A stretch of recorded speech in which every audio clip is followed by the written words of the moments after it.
পরিমাণগুলি দেখছেন সেই পরিমাণগুলি মাত্র 5টি বস্তার পরিমাণ। এখনও পিকআপের মধ্যে অসংখ্য বস্তা রয়েছে। সেই বস্তাগুলির খুললে এই যে ঘরটি দেখছেন, এই ঘরটি একটি পাহাড়ে পরিণত হয়ে যাবে।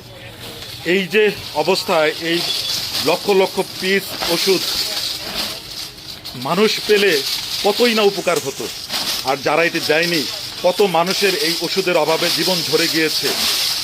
এটা আসলে ভাষায় অপেক্ষা আমরা বলতে পারছি না। এখানে প্রত্যেকটা মানুষের মধ্যে একটা হৃদয় বিদারক অবস্থা তৈরি হয়েছে, একটা ক্ষোভের সঞ্চার হয়েছে যে এই মানুষগুলি যারা এই কার্যক্রমগুলি করেছেন, দিনের পর দিন মানুষকে বঞ্চিত করে যারা এই যা ধরনের কার্যক্রমগুলি করেছেন, তাদের আসলে কি শাস্তি হওয়া উচিত, মৃত্যুদণ্ড হওয়া উচিত কিনা সেটাও তারা বলছেন। কেউ কেউ বলছেন যে কম হয়ে যাচ্ছে, এবং যেটি বারবারই তারা বলছেন যে সরকারি চাকরিজীবীদের বরখাস্তের কোনো বিষয় নেই আইন শৃঙ্খলা রক্ষাকারী বাহিনীর সদস্যদের ব্যতীত। এই কারণেই তারা দিনের পর দিন সরকারি যারা কর্মকর্তা রয়েছেন একের পর এক অপকর্ম করে যাচ্ছেন, যেটি হচ্ছে আজকের এই প্রতিফলন। এই যে পাহাড় জমছে ওষুধের, লক্ষ লক্ষ পিস বললে ভুল হবে, কোটি কোটি পিস ওষুধ জনগণকে না দিয়ে এভাবেই সেই ওষুধগুলি রাতের অন্ধকারে যমুনা নদী সহ বিভিন্ন স্থানে তারা ফেলে দেয়। এটি শুধুমাত্র টাঙ্গাইলের দৃষ্টান্ত নয়, এটি সারা বাংলাদেশের দৃষ্টান্ত। মানুষের এখন সোচ্চার হওয়া ছাড়া আর কোনো বিকল্প কোনো কিছু নেই, দৃষ্টান্তমূলক শাস্তি ছাড়া আর কোনো বিকল্প কোনো কিছু নেই। কতদিন লাগবে? যারা গোনার দায়িত্বে রয়েছেন, সর্ট আউট করার দায়িত্বে যারা রয়েছেন, তারা বলছেন যে প্রতিটা বস্তা খোলার সাথে সাথে দিনের পরিমাণ বাড়ছে।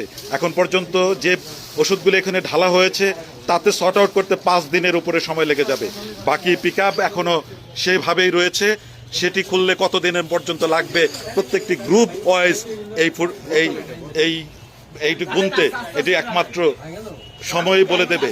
কি ভয়াবহ চিত্র, কি ভয়াবহ চিত্র, কি ভয়াবহ চিত্র, কি ন্যাক্কারজনক ঘটনা, কি ন্যাক্কারজনক ঘটনা।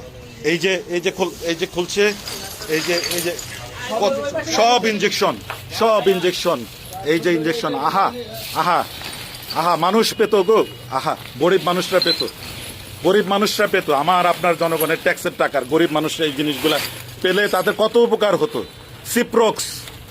সিপ্রোফ্লক্সাসিনের যে ওষুধ, আহা, কত কত